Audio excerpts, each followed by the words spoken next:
Greetings, music lovers. I'm Ace, and you're tuned in to For the Rotation, the podcast where DJ stories become the soundtrack to your success.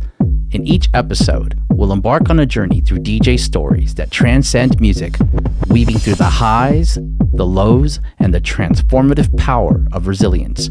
Join me as we explore the rhythm of accomplishment, turning obstacles into opportunities as we learn how my guests did it all for the rotation.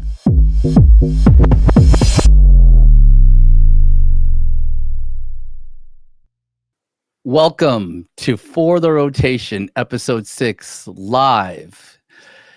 And I cannot say enough about this guest, but I'll just bring him on. One of the most amazing people I have ever come across on social media, and is doing some amazing things that I cannot even describe. Please welcome to the show, the last DJ, Nick Hayes. Hi, thank you for having me. Absolutely, Nick. Thank you for being here. I'm so excited to hear your story and share it with the world, and just dive deep into your beginnings. And I really appreciate you taking up the time. I know you're all the way out in the UK, right? And yeah, out in the UK, north in Yorkshire, I should say. It's just about just after about 10:15 now. So it's not quite after my bedtime, but it's getting there. Well, but thank you I couldn't miss this opportunity. Oh, thank you for making the time. I feel honored, and let's just dive right into it, man. And let's start off with, what are your beginnings with music, man? How did that start, and how did you fall in love with music? Well, I've always loved music my entire life, but I have to take my older sister into task there, because she was 2 years older than me, and she went to work first, and she bought a fantastic stereo that she brought home. And she started to play pop music and started to play music in the house. And I was 2 years younger. I was still at school. And she drew me into listening to music, and how wonderful it was, because she would listen to it, coming home from work, coming home from school. So my sister was a big influence there, even though she didn't really know it. Having a record player and a stereo in the house really got me started listening to music. Wow, that's amazing. So, like, when you were collecting records in the past, like during that period of time, and then and what, like, did you end up having like a pair of turntables, and did you play music? Yeah, did you DJ? I used to. Yeah, that's right. Well, I mean, I didn't DJ for too long when I was 18. But okay. I remember going. I used to do a few barn dances, but they're not really a barn dance. A few discos for people that had barns and wanted a DJ to come along. Yeah. And, I can remember going to Boots when I was a lot younger. There's a shop called Boots in Wakefield, which is still going. And it sold records at the time. It's also a pharmacy and does different things. And I used to go there every Saturday with what money I had from work to buy some records so I could build up a decent record collection. But when I stopped, literally DJing, I continued to buy as many records as I could. And so it really started, really, I'd say from probably 16 years old, I started to listen to a lot more music. And I'd say a lot more music than my friends did, even though, when they went to college and school, they suddenly became very, very interested in music. I think I started a couple of years early, listening to Ike and Tina Turner, Nutbush City Limits, which I still, argue today it's an electronic dance song, even though it came out in the 70s. So. Oh, wow. Yeah. So then electronic music, from what you're sharing with me, electronic music has been very, very apparent, like it's been a part of your life for a very long time. And I guess what other inspirations have you had throughout your life that have led you to this career that you've had up to today? Well, I've always listened to a lot of music, but when I started, work in the motor industry, right from, leaving school, I started off as a van delivery driver, and you had a radio in the van, so you started listening to music. And, when you were driving for 3 or 4 hours, you had an opportunity to listen to Radio 1, Atlantic 242, and even Radio Luxembourg. So you had a lot of, music coming your way from a very early age. And, right through my entire career, when I became a sales manager and UK sales manager, I was still traveling, around, from here to Dublin to Spain to Germany, all over. But I was never too far from a radio. and sometimes when I was in my car, I was listening to music for 3 or 4 hours a time because I was traveling from one customer to another.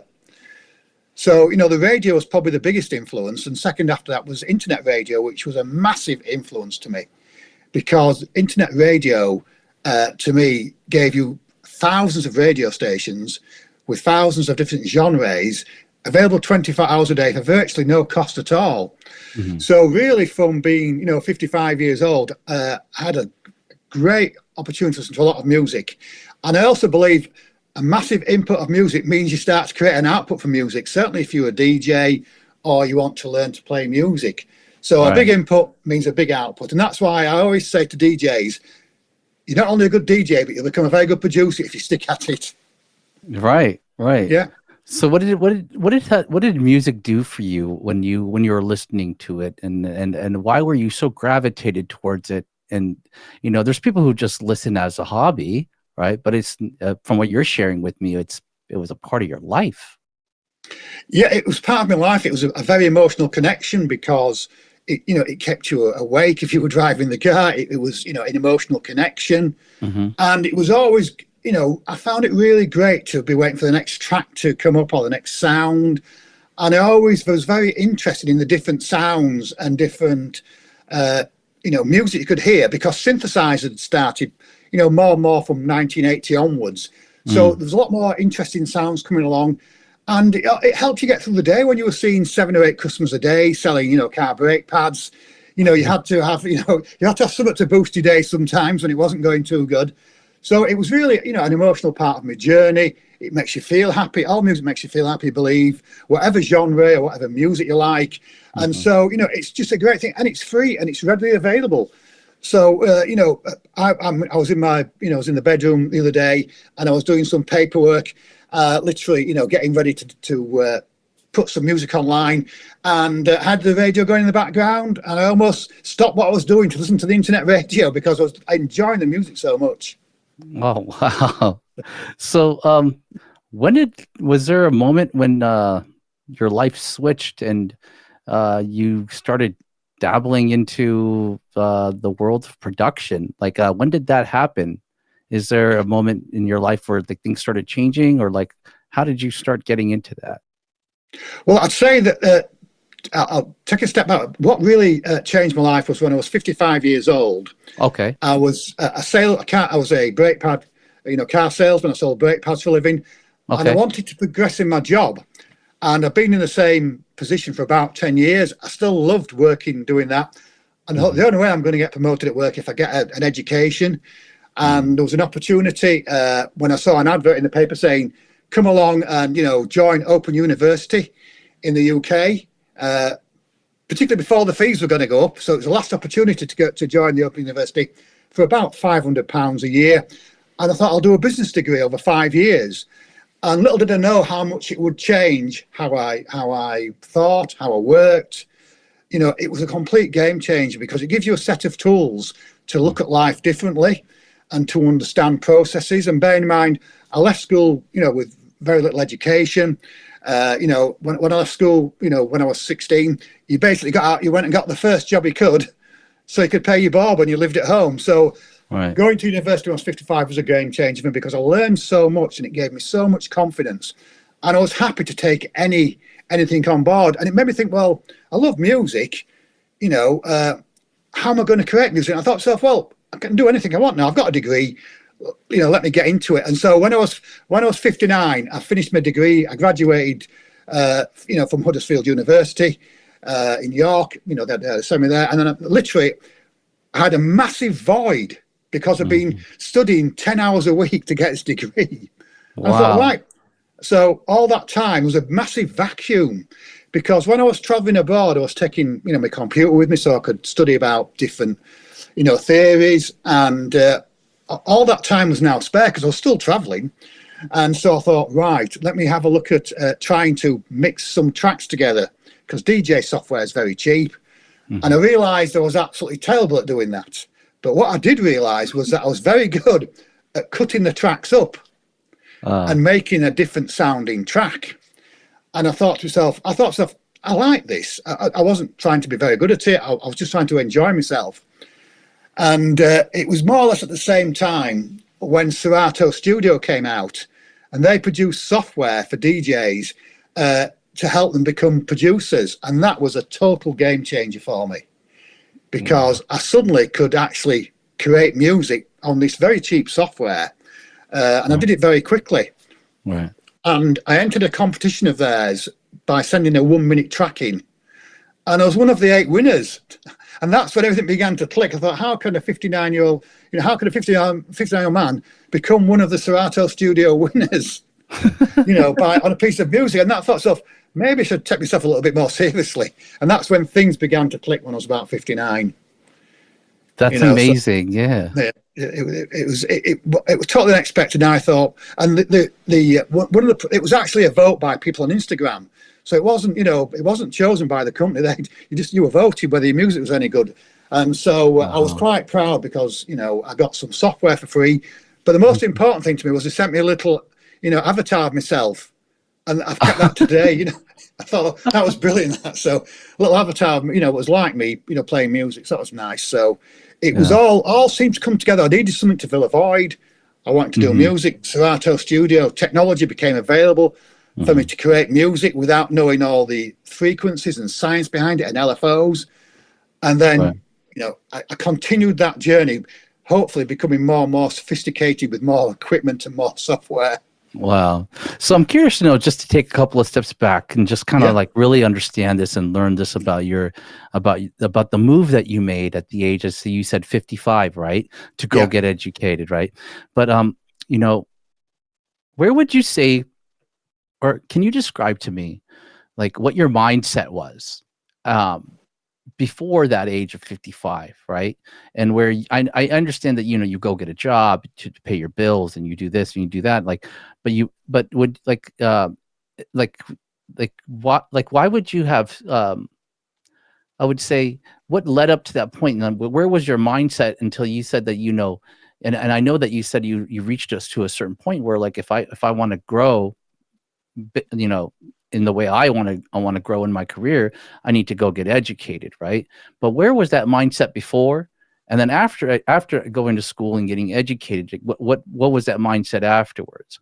So, I know you found the drive, right, to go do it, but how would you describe who you were before that, and how would you describe the person that you became after? Well, before that, I was just really trying to do my job. Okay. And although I've been in my job about 10 years, I still find it very hard. Technology was progressing. The demands of the job were progressing. There was a lot of different things happening where I became very frustrated because I found my job getting very, very hard and very difficult. And I didn't know really how to deal with some of the challenges coming up because technology was expanding so quickly. Emails, video calls, everything was becoming an online function, and it was getting harder and harder. Even though I managed to cope with it and get through it, you had to be able to create presentations. You had to be able to communicate at a higher level. And even though I was trying my best to do it, I felt the only way I can do it is by getting a formal education, because I was dealing with people, far younger than me, who'd been to university, with company directors who wanted to be communicated in a certain way, who wanted to discuss things in a certain way. They wanted plans. And I realized that I would, for the past 10 years, I'd done okay, but I had to learn a lot quicker and understand things to have a future for the next 12 years, at work. So I really was probably pedaling like mad, trying to do my job and surviving. And then I thought, so I've got to do something. And I thought to myself, well, I've not got a degree. Why don't I just go to an open university? And I saw it advertised, basically on the back of a newspaper. Wow. So, and that was just the perfect timing for me. What I didn't know was how much work was involved. I thought, I'll just do this, it'd be great. But I will tell you a funny story about my education a little bit later, if I can tell you now. But there was one of the things that I enjoy telling people about the educational journey, which I'm jumping about here, was that during the 5 years of study, I had a period of 6 months with no study. And so I decided to do a social media course in between because I was bored. Okay. And I didn't realise what the social media course was about. And the main subject of the social media course was actually studying basically housework. You had to do a case study on how much housework people did on housework, how much women did, how much men did, and you had to put a theory together about it. And so when I finished that, I could actually talk about housework in very explicit terms. And that was probably one of the funny things, but also a very interesting things. So I think it's called the domestic divisions of labour was my topic. Okay. How do you divide up? So that was one of the funny things I learned. And having done that halfway through the course, it motivated me even more now. I thought if they can make housework interesting as a scholar subject, anything can be interesting. So. Wow. Yeah, so. Well, what's astonishing about what you just shared with me? It's almost like finding this ad on the back of a paper found you, right? And things sound very synchronistic in a way where when you were desiring something or looking for something, it found you. And then I think the most important thing that I walk away with, based upon this story, is that when it presented itself, you went for it, right? And I'm curious to know, there's some people in this world, or many people in this world, sometimes think like there's a saying of, oh, I'm too old for this, or things have gone too far. I just, like, did that ever cross your mind? Like, and if it did, how did you overcome that? Well, I think certainly it did cross my mind. Okay. And then I think that was prior to doing my degree. When I started doing my education, my formal education, it gives you so much confidence that you don't think like that anymore. You think, right, I'm going to get on with it. I'm going to find a solution. Mm-hmm. I'm not going to be put back by my age. It's a bit like, when I was 40 years old, I started to jog again and run again. Mm-hmm. And I just get on with it. I thought, I can't let, being 40-year-old man running around, at Wakefield Town Centre jogging worry me. I've got to get on with it. So, probably as I got older and I did my degree, I tried to put as many, excuses, out of my mind. Or my uncle used to say, don't have a book of excuses in life, throw that book away, find a book which tells you to do things. So I found that always a good saying that used to say, they used to say sometimes we don't have a book of excuses, just try and get on with it. And so my mindset changed certainly when I was, mid to late 50s as well.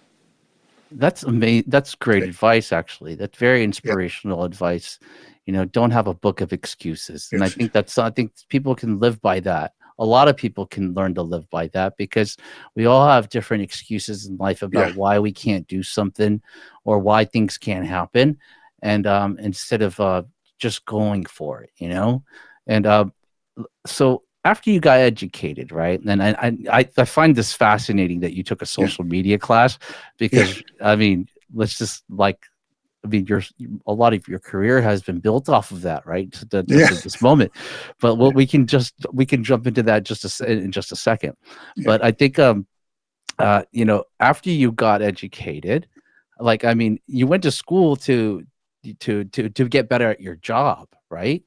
But then at the same time, it kind of brought you back to your passion and the love of what your first love, which is probably music. And now this education and passion are like kind of being married together. Can you explain to me how that happened? And what was the first step you took to start manifesting this destiny? Well, I mean, really what happened was I had a massive, void. I had a massive, I had a lot of time on my hands because I finished my degree, and I was listening to a lot of music, and I thought to myself, DJ equipment was very, very cheap, less than £100. And you can imagine with a DJ equipment, you need a massive, collection of music. And that's exactly what I had over the years. I had, thousands of tracks. So I didn't have a lot of cost. I paid me £100, got me a DJ equipment in, which is probably less than £100, and started to, watch a lot of videos online, on how to try and be a DJ. And I was pretty terrible about it. But I really enjoyed it, even though I was terrible. When you hear the music and you're trying to mix it together, even though it's probably not perfect, you just love that feeling that you're in control, and you're trying to bring two tracks together. And I created some sets, and it's, even though I wasn't the best, I still enjoyed it. And you can record the sets. I used to play them back in my car, so I'd go in the bedroom and mix music together for about an hour and a half, and then I was going on the road heading towards Scotland or somewhere, and I'd take my USB, stick it in my car, and I'd be off again, really. So it was, it started off with trying to be a DJ, which I realised I wasn't a very good one, but it led to a next journey, which was I really found it very easy to cut samples up and tracks up and make them sound a little bit better than they were originally, in my opinion. So that was probably, how that started, really. Wow. So it's, but I mean, I would have never bought any DJ equipment if I'd not done my degree, because you have to, watch tutorials online. You have to understand it. You have to understand the technology a little bit as well. There's all little bits to it that you have to be able to take on board, and that can be overwhelming. But, because you're so passionate about it, you push that aside and just get on with it. So that started your transition into actually making music then, right? And then I realized that I wasn't too good at doing long sets. I didn't really have the expert skills and listening skills to make tracks sound seamless. Yes. But there was two tracks that I was always trying to mix together, and I thought to myself, why don't I just chop these up? Chop the first minute of that one, add it to that one, and then add it onto the back end, because DJ software would allow you to do that. You could cut what they call scenes up. And I thought, wow, I've really enjoyed doing that. 2 hours of my life had gone, and I just loved it. And I thought, right, I'm not going to try and make any more mixes anymore. I'm going to cut some music up and try and make it sound better, in my opinion. Sounds like you found your calling. Yeah, it was. I mean, I realized that, 2 or 3 hours I was, chopping up tracks. And DJ software can do it, but it was quite difficult, and it was a bit frustrating. And literally, then there was an advert on the internet saying, why don't you buy Serato Studio software? It's great for DJs who want to become producers. And I thought, right, literally clicked on it the afternoon, downloaded it, and that's when the whole thing changed for me. It was just a complete game changer, because within literally 3 or 4 hours, I understood how to use the software. It all just clicked in my mind. I thought, right, I understand this, and I can do it. It happened very quickly. And then the next day, I think probably the next day or the day after, I produced my first track. Wow. So it was very quick. And and I used that software for possibly, a couple of years before I then developed onto more difficult software. Wow. Such as FL Studio. So probably after 2 years, the software, I needed to be able to do more with the software. I needed to be more sophisticated. So I then jumped onto a software called FL Studio, which again isn't very expensive, and you could do anything you wanted with that software. It was proper music production software. And then basically I was watching YouTube, somebody making music on YouTube, and halfway through it they started to play a synthesizer, and I thought, this looks interesting. So literally within 48 hours, I clicked on YouTube and bought a second-hand synthesizer, not knowing how to play it, not knowing how to use it. So it was, all decisions. I'd got a bit frustrated with the software. I knew how to use it, but I wanted to do more. The second software, I was getting a bit frustrated with that, and I thought to myself, although I enjoyed using the software, the synthesizer looked very connected. I thought, this is me grabbing software and doing something, rather than clicking buttons and dragging wave files over or creating sounds. I really felt connected to the synthesizer. Oh, you did, huh? Yeah, so I felt connected to it, and I felt that I could hopefully understand it very quickly if I could. What a story of determination. So can you describe like that mentality that you encompassed, like where you just kept pushing, like to learn more and learn more? Where did that come from? How would you describe that? I think there was certainly, a hunger, and I wanted, I was very highly motivated to move on to the next thing. And with technology changing so much as well, it meant that, I had a lot of choices in front of me. and I wanted to improve all the time. I wanted that track to sound better. I wanted that track to sound better when it was played on a radio, or played in the car. And I wanted to learn a lot more of the technical side, but not push aside the whole passion of creating music, because my passion for improving and creating, I just want that the end effect, the sound, the actual finished product to sound good. And I try not to get too hung up in all the technology that's in between me and creating that sound. But it's just a passion to try and get better and better and better. And the funny thing is, every year better equipment comes out. So you think in your mind, right, better equipment's going to make me better, but that's not the case. But it motivates you more. The more things that become available to you to create music. That something that rings to me that you just shared is, not to get hung up, right? And I believe getting hung up on something, or hung up on things, or trying to be perfect at something when you first try to do something, it really it holds you back from progressing, right? It's, I mean, I believe that, we all there's a lot of people in this world that strive for perfection, and I believe also that, if you strive for that perfection, and it doesn't seem to look as perfect as it should be, right, we never really move on or move forward, or nor do we release it or share it with the rest of the world. And that's what's really really hitting notes with me about what you're sharing with me. So can you explain to me, how long were you doing this, I guess, this progression and experimentation with music and developing your skills and, growing as a producer, until you finally decided to start sharing it with others? What was that duration of time? Like, how long did that take? I think it was about 2 to 3 years before I started to go online with music, because one of the things was I was working, I had a full-time job, and I decided to think, well, I'm going to do what I enjoy, which is creating music and, recording the music. So I'll say it was probably 20, maybe 2 to 3 years, to be honest, of learning my trade, learning what I was doing, because I was just enjoying it. I didn't have any, sort of wish to release music. I never thought it was good enough. But then, I thought to myself, well, why don't I just release it? It costs so little to put music online nowadays. And I thought, well, and I then became, well, why don't I produce another track? So I did 1 track, 2 track, 3 tracks. So a couple of years wait, really. And I think I could have done it a lot quicker, but I wasn't, it wasn't motivation to put it online. I just thought to myself, the time's right, it's easy to do, it's very, very cheap to do, and you can even earn, point to blow 4 pence a play. So, you might get some money back after 20 years or something. So, So when was the moment that you decided to start recording yourself, or trying to share your art and your passion with the rest of the world? Well, that is great. I would say that was about maybe 18 months ago, in fairness, when I started to record, tutorials, because I learned how to create music. I'd learned how to use a synthesizer. Wow. And I thought, I wonder how many people are on the same journey as me at the same age.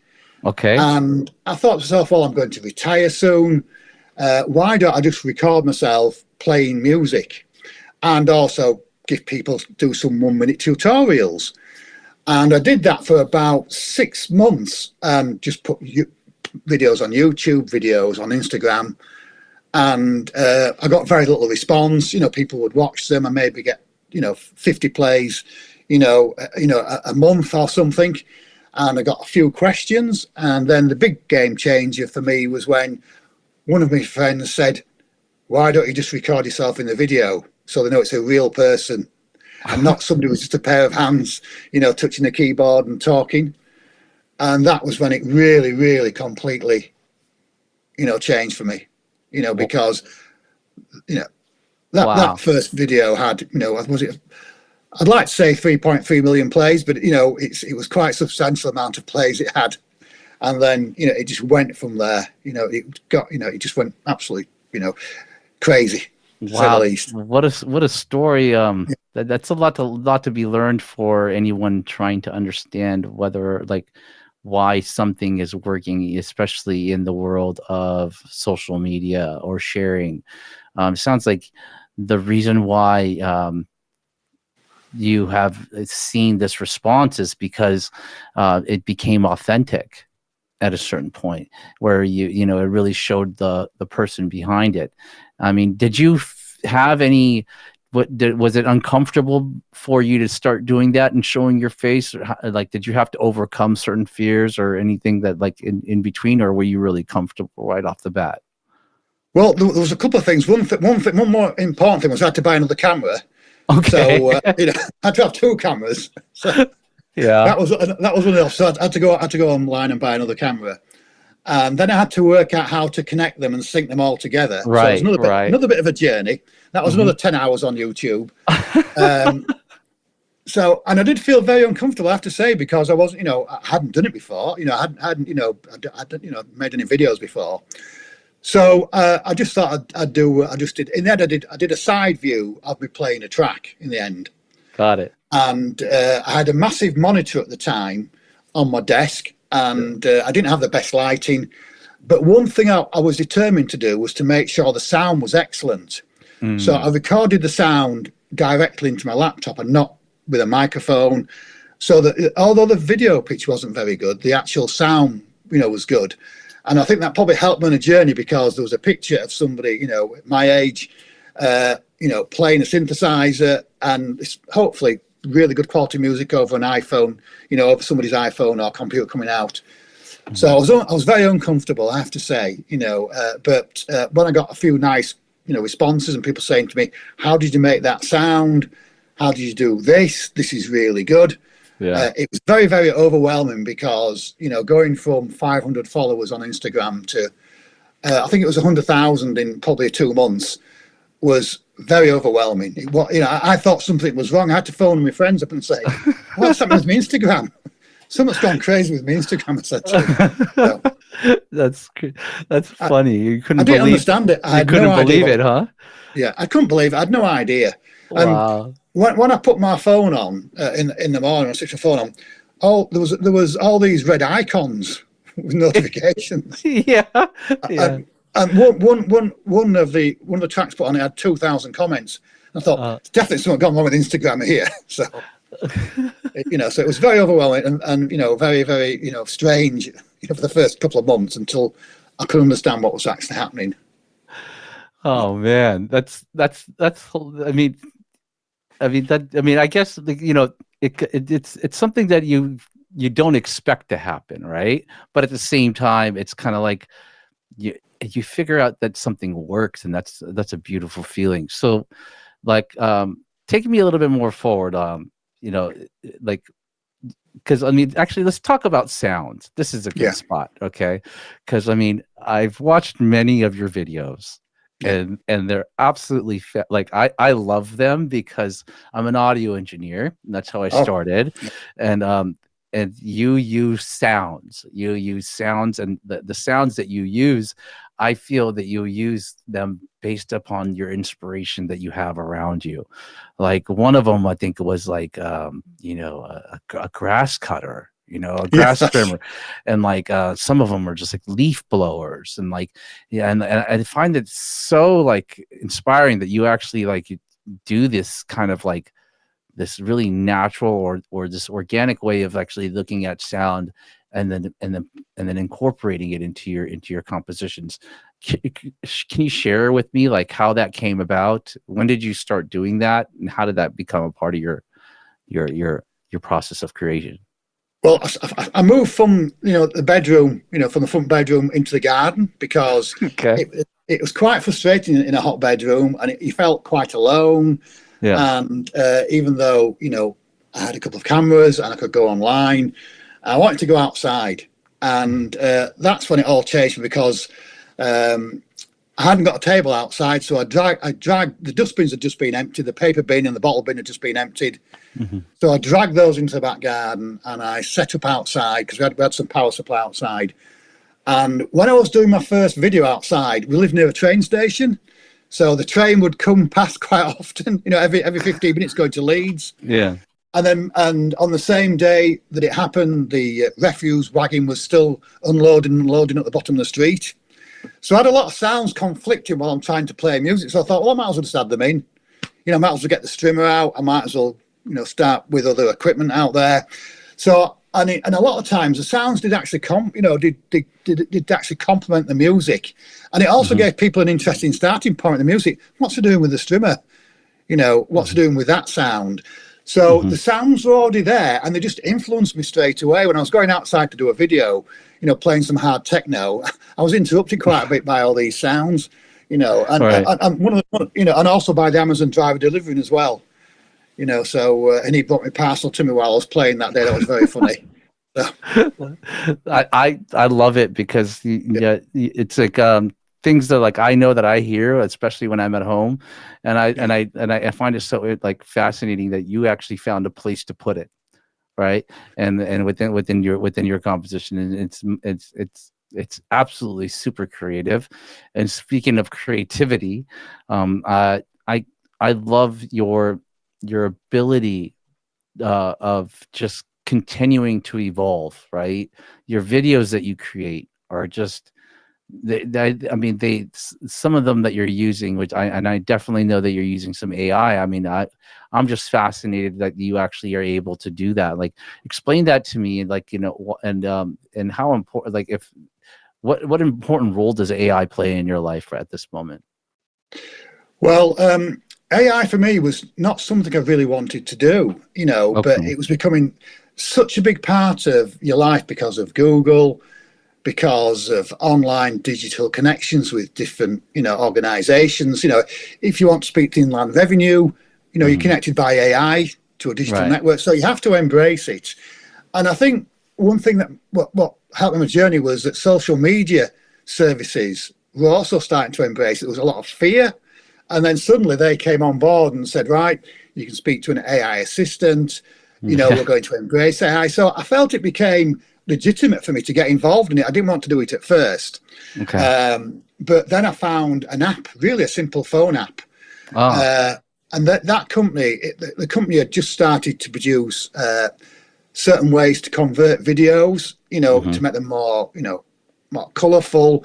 And they started doing a fire one where it literally, they could convert your video with the first 20 seconds into a fire video that went back to you. But what I did was I actually did about 10 different videos, only about 10 seconds, only 10 seconds each, and connected all the AI together. So it made it a bit more interesting rather than just 10 seconds of something boring repeating itself. And that seemed to go down quite well. So I save all my AI I use and then, remix it together. Yeah. So when you see one, it's probably 10 videos earlier that I've used it on, but because it's all mixed together, it looks quite good sometimes. Wow. That's creative. That's creative. So how often are you now recording? Are you recording every day or? Yes, I would say every day, every second day. Sometimes I can write 7 tracks in a week, depending on how much of music I've listened to. Today I think probably in the past 2 weeks I've written 3 new tracks. I've almost finished one today as well, because as soon as I've finished one, I want to do the next one. And when I'm halfway doing one, I want to start the next one, but I've got to say, no, you've got to finish it and record it. So I've got to be a little bit disciplined sometimes and say, right, this track's not quite finished. You've got to finish it off and then record it. And, so you actually keep moving between tracks just to keep moving forward, right? So you'll even start a new track even if you're not done with one. Yeah, I've got to do it. I've got to have something half done or half finished. So it motivates me to finish that track. And, when I say I wrote 7 tracks in a week, I just felt, I was motivated to do it. I had a lot of ideas in my head. And, today, I've almost finished a track. And then in the morning, I'll probably start another track straight away. It depends on what music I've listened to that day as well. I may have listened to a lot of hard techno. I may have listened to some house music. So it just depends what I've listened to. I really notice there's a connection between what I listen to and what I produce the next day. So like, would you say the music that you're listening to really drives the compositions that you're making, or like, where do you find your motivation? Well, I want to keep improving. I definitely want I definitely want my music to improve, but there's also a little bit of insecurity, to be honest, because Okay. I feel insecure that my next track won't be any good and nobody will listen to it. So, Wow. there's a bit of a fear motivation because, when I first started to make music, my tracks were played quite a lot and well liked. And it's always about you're only as good as your next track. So I'm always motivated to have a better track and to increase and do better. And I was pleased that a track that I did only a couple of weeks ago has had a really great response. And when I remember that, a lot of DJs are asking to take my music and to play my music. So they're my benchmark of DJs and my fellow followers and listeners who ask me for the music. And I know if they want it in such demand, I know that I've still got it and I can keep doing it. But definitely a fear factor is a motivation. It's a good fear, to Ah, keep going okay. So I was forward. going to ask you. I was going to Yeah. ask you about that. Like, so that insecurity it's also fear. So like, how do you turn that fear into your motivation? Can you explain that to me? Yeah, well, the fear into the motivation is a very interesting one because it makes me push harder and harder for the best possible sound I can create. And sometimes I'll delete an entire track if I don't like it. I Mm. don't do that very often, but if there's a track I don't like, it's not up to my standard, I will just delete it and I'll start all over again. And Mhm. so you really become quite tough with yourself, Ah, but I don't, so I do actually keep a lot of my music now. And I record it and I'll let my friends listen to it and say, what do you think? And they're very good judges. But it's a good fear to have because you've got to keep pushing yourself. You've got to go to the next stage. You've got to be able to add on different parts of the sounds. You've got to create different music. You've got to create fresh music. And mhm. you've got to go with the flow because what sounded good 6 months ago probably isn't what sounds good now. Okay. So I'm motivated by a little bit about fear. Can I still create a good track? And I'm motivated by because I want to keep improving. I want everything to be sound better and people to enjoy it more. Mhm. So and I tend to benchmark myself by the response I get from my followers. But my Okay. main benchmark is when the DJs come on and say, "Can I have 10 tracks for my next set?" And Ah, I was very flattered the other day when a DJ, played my track in, I think it was Estonia, and she recorded the track being played and then she sent it to me as a thank you. And that just really touched me emotionally. Why would somebody go to so much trouble, to not only play my music to people in the nightclub and then send the video to me? That touched me. And I thought, so it's all worthwhile that happening to me. It was fantastic. that's beautiful. It sounds Yeah, like a full circle feeling, like it's being brilliant. giving something out to the world and then Yeah, receiving something back. That's yeah, beautiful. So yeah, was there a moment in your career, like your production career? Okay. So we touched on the whole growing within three, like, trying to grow up within 3 years yeah. and then, uh, you know, continuing to evolve, and then going into getting better at your craft, and then finally deciding. So like I'm asking, like what I'm trying to find out is like, was there a moment within that period of time that you ran into something, or can you share an experience with me in your life where, you were really tried or challenged? It could, I mean, even if it's not within the music career, and any time in your life where you actually had to overcome something very difficult and adapt and change. Well, I think that it takes me back to university. The first year in university was the toughest I've faced in my entire life. Okay. The reason that was I had to learn to spell, and I had to learn to produce a paragraph. I had to literally educate myself so I could actually learn to be educated. Hmm. And I found it so tough because the your tutors were brutal. They were brutal with you. It was like going back to school. This is not good enough. You've got to be able to do this. And I found it really tough. When your first essay got 45%, Oh. you know, it was brutal. But I thought, so for 45% is better than 10%. I tried to see the positive of it. And it was very, very tough because when you're doing a degree, you have to learn to write in a certain way. You have to learn to do certain things in the process. You have to make sure you can fill 1,500 words. You have to Oh. acknowledge people, who've actually contributed to the work, referencing. And I found that so hard in the first year because, it was a tough journey. The tutors wanted you to improve, and they were very tough with you. And then, I just stuck with it. And then the final essay of the year got 92%. And I thought to myself, they're not being kind to me. They're just saying it's worth 92% because we're never kind to me. They used to always be very brutal.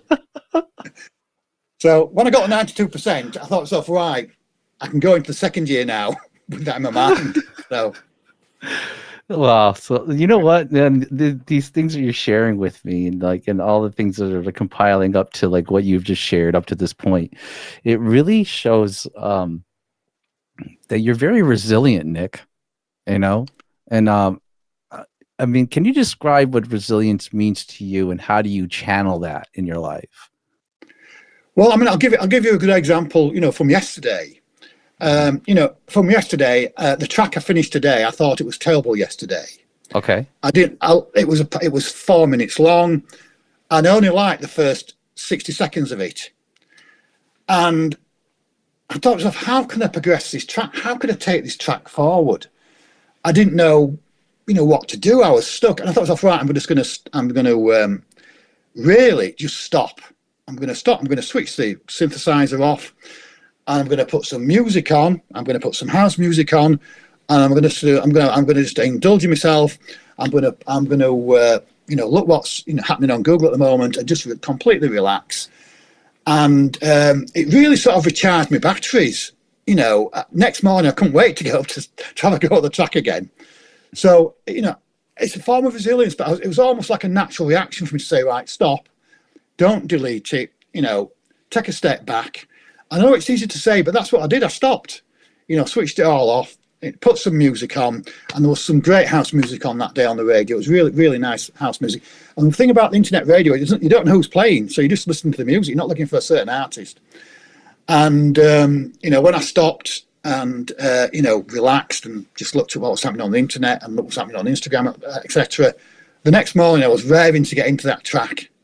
I knew it was just I knew it was just my mind saying, my mind was stopping me progressing that track. And I just refreshed myself.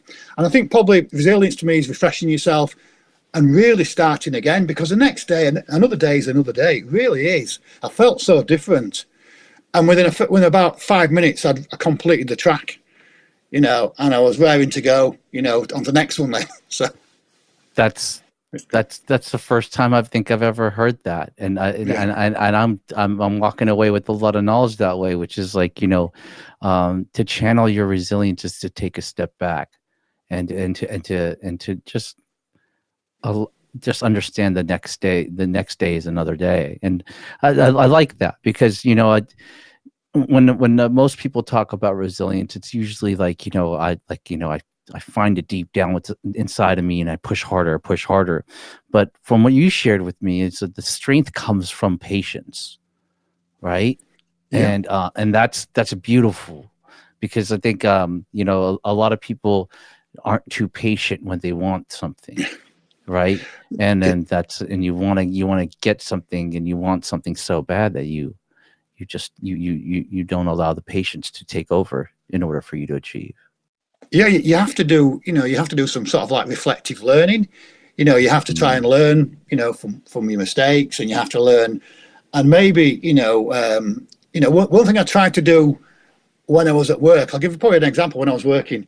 If I didn't manage to sell, all my car brake pads to a customer, and I didn't get the sale, on the way back, I'd try and reflect on why I didn't get it. And I'd try to understand why that didn't happen.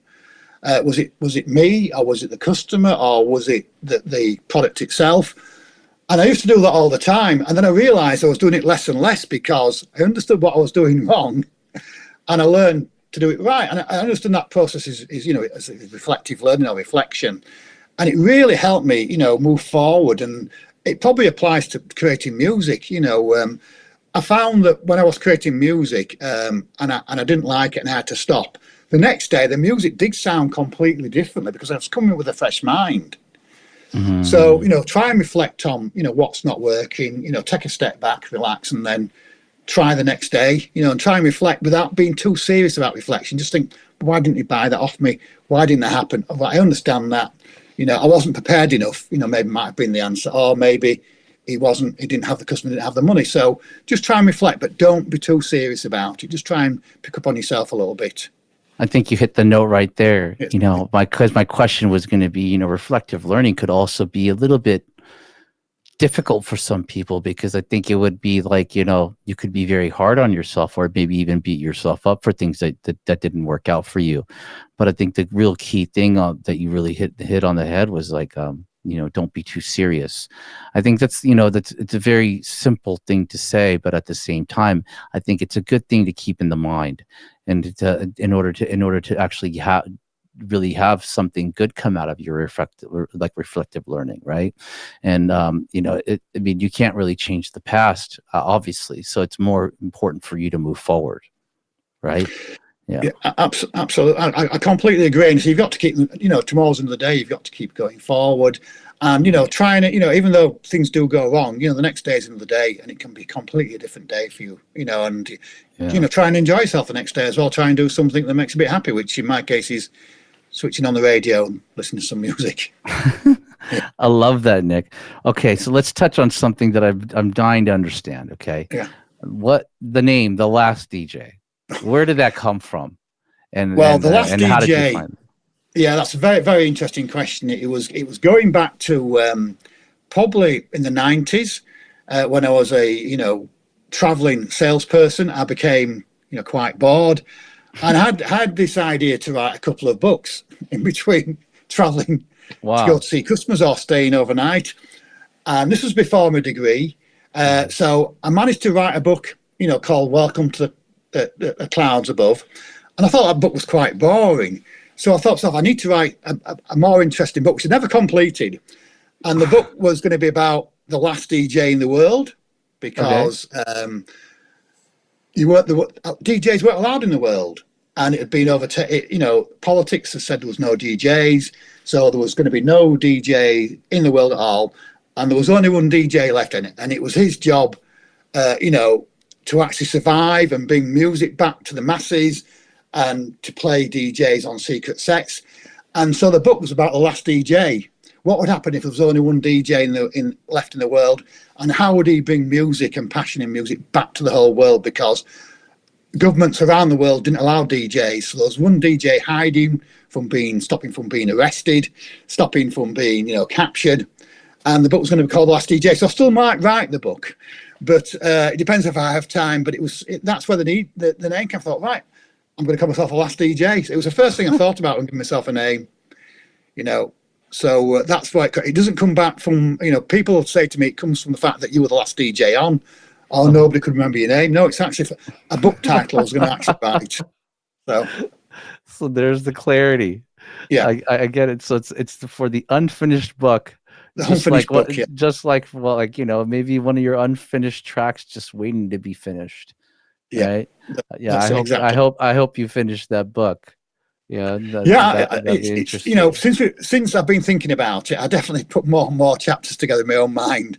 Yeah, it just makes sense now, right? I mean, you've taken on that name, and then here's your career, and then now I hope whoever's watching this now is like, oh wow, that's where it came from, and now you're now we're probably all waiting for you to finish that.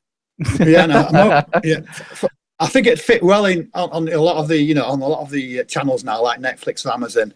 Some of the stuff they're producing, and I thought it fit well in there. If I can ever manage to finish the book, maybe it might return to a film. But I'm happy to have the name. I'm happy to at least have used a name. I put the name to good use. So Nick, let me ask you something. Like you're continuing to grow in your craft, and and you're continuing to continue to I put out music constantly, and you're progressing, right? How can you explain to me what that looks like, and what kind of what are you doing to make continue to grow as an artist, as a producer, today? Like, what does that look like? What's the schedule look like? And what are you doing today to continue to grow? And what I'm trying to touch on is basically like how are you sustaining and maintaining your career?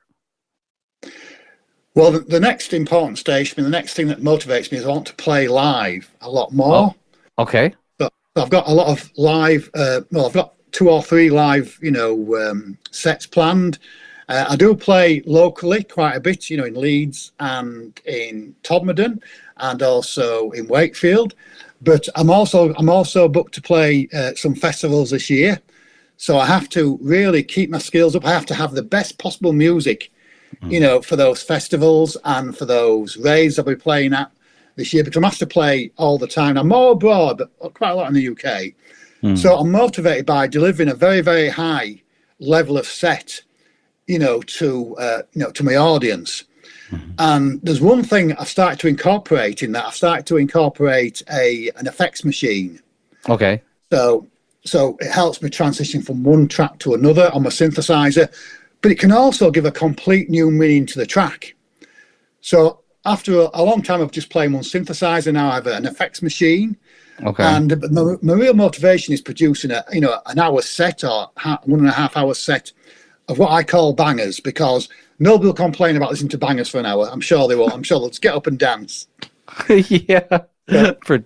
Producing them bangers. Yes, I've seen you use that terminology in some of your posts, and I love it. It makes me laugh so much. And it's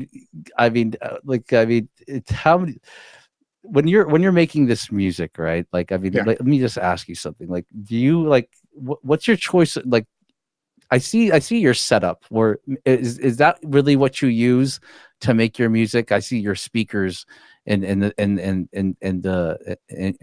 synthesizer, but is that just what you use for the outside, or is that what you're using in your home studio? That's what I'm using today. I have one. Are you? Wow. I have a synthesizer, basically known as a groove box, but it's basically a drum machine. Okay. And I have some very small, but they're actually very good quality monitors. And then I have a laptop that I record the sound into, and some headphones. So a very, very simple basic setup. I've added that an effects machine to that now.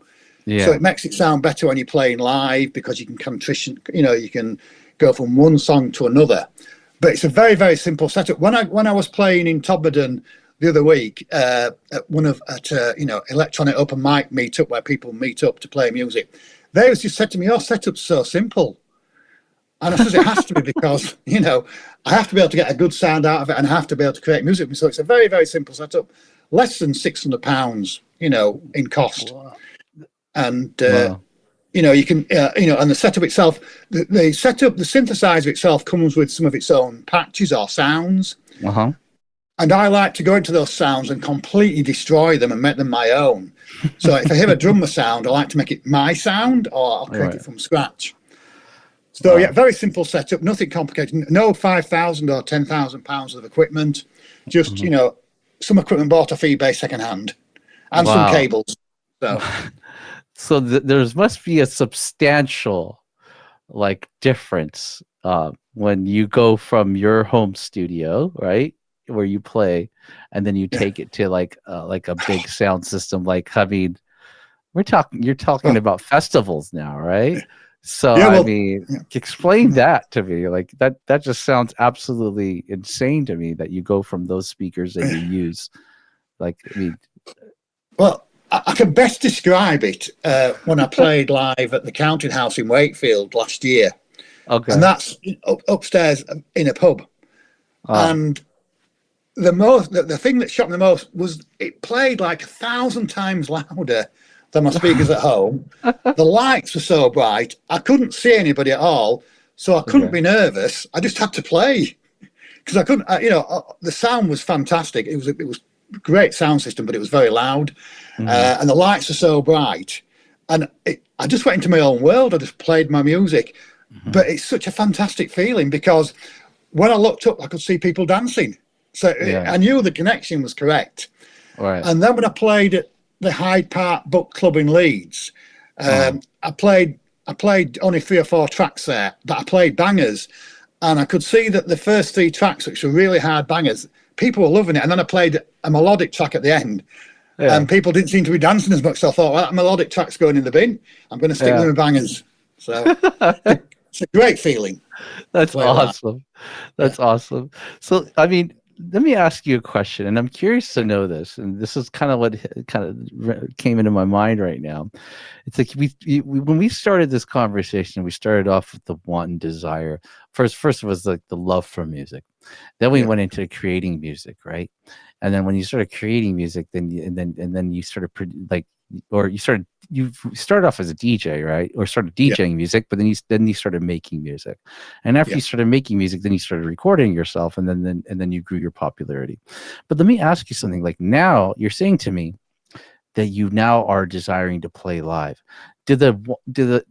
Was this thing about playing, was this dream of playing live a part of the dream in the beginning, or has the dream just continued to evolve?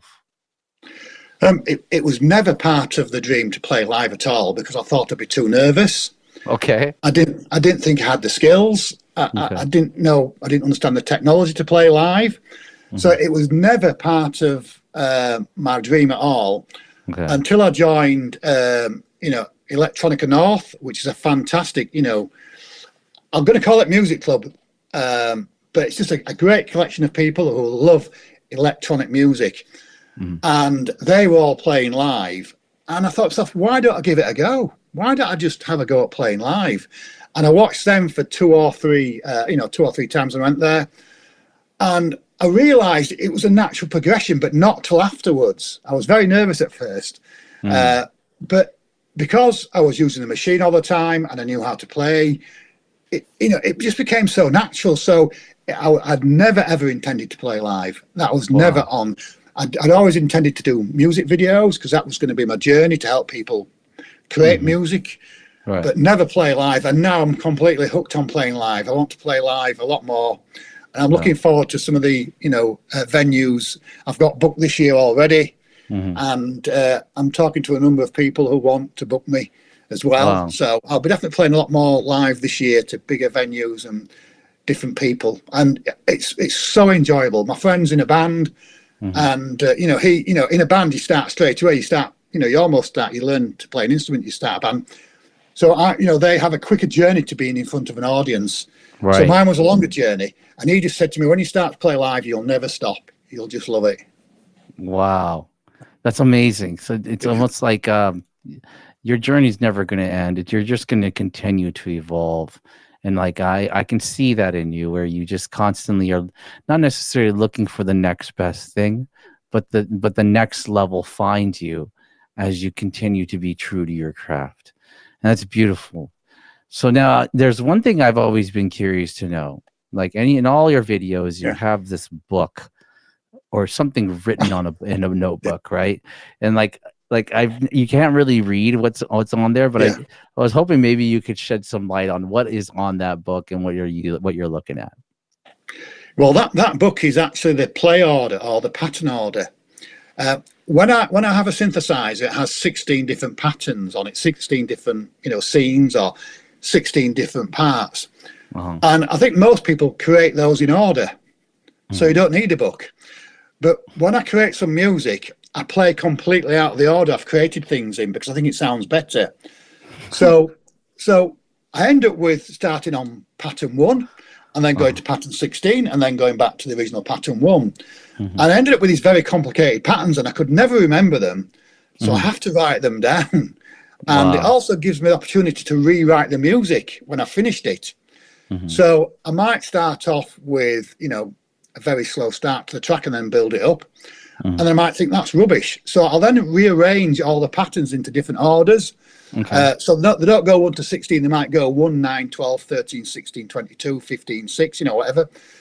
So I have to have a book to remember it. And that's where the book comes in. So when I've done the videos, when I was doing the videos initially, I was finalizing the track. I was actually writing them down. So I've moved on a bit now. I actually use Excel because I've got 200 tracks. So I have to have them in a better format. So wow. So they're still in the books, but I transformed. I changed more to Excel now.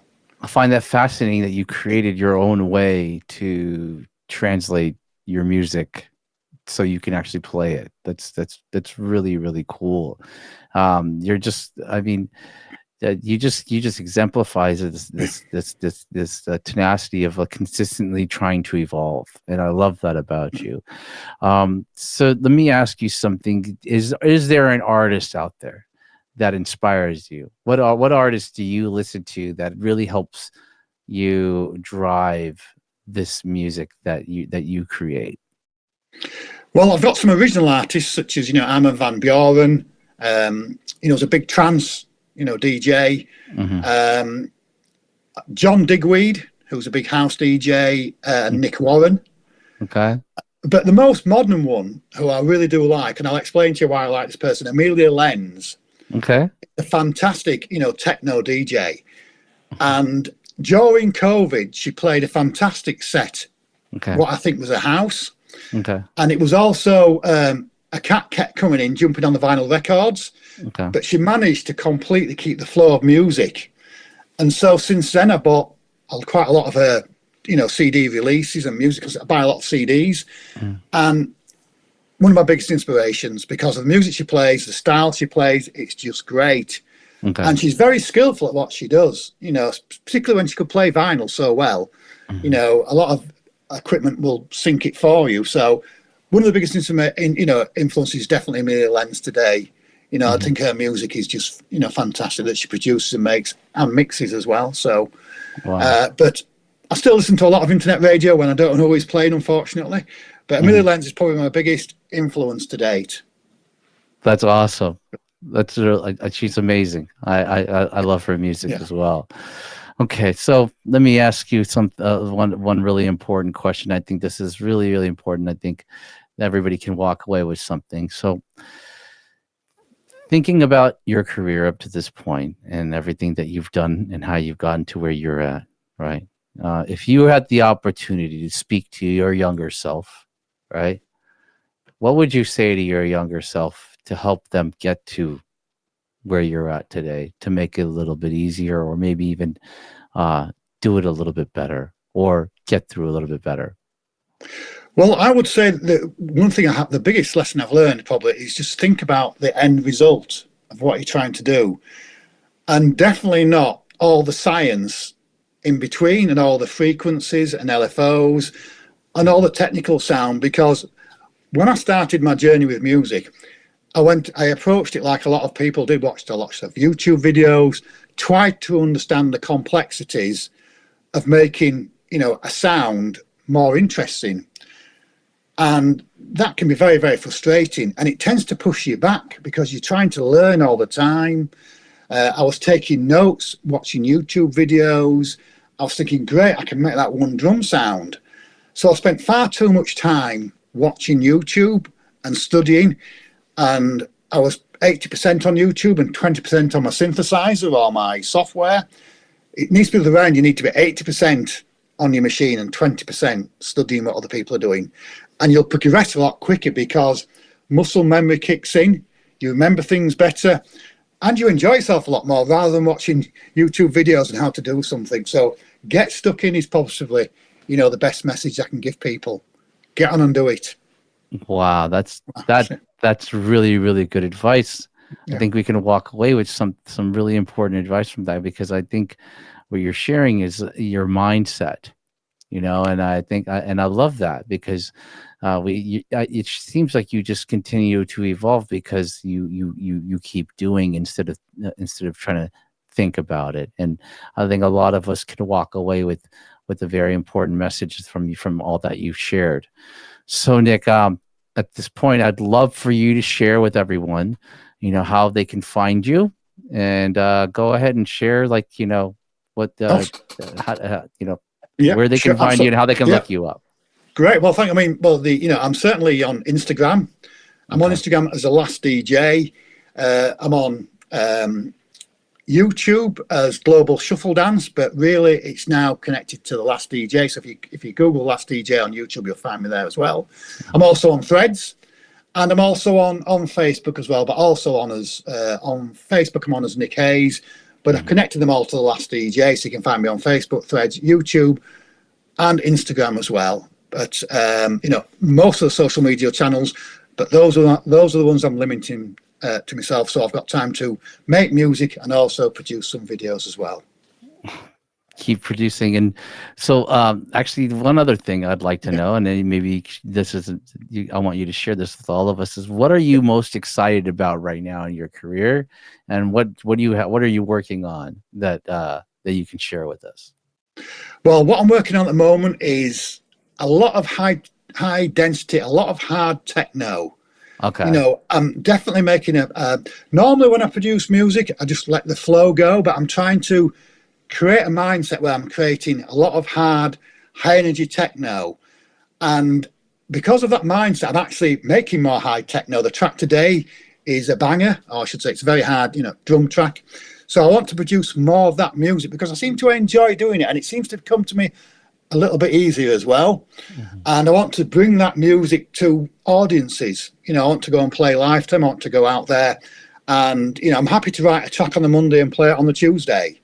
Mm-hmm. So my journey is about creating a lot more high energy, high BPM tracks and getting them out there for people to listen to the next day or the same day, and also play live as much as I can. I just want to play live as much as I can. I'm ready for, a lot more live performances.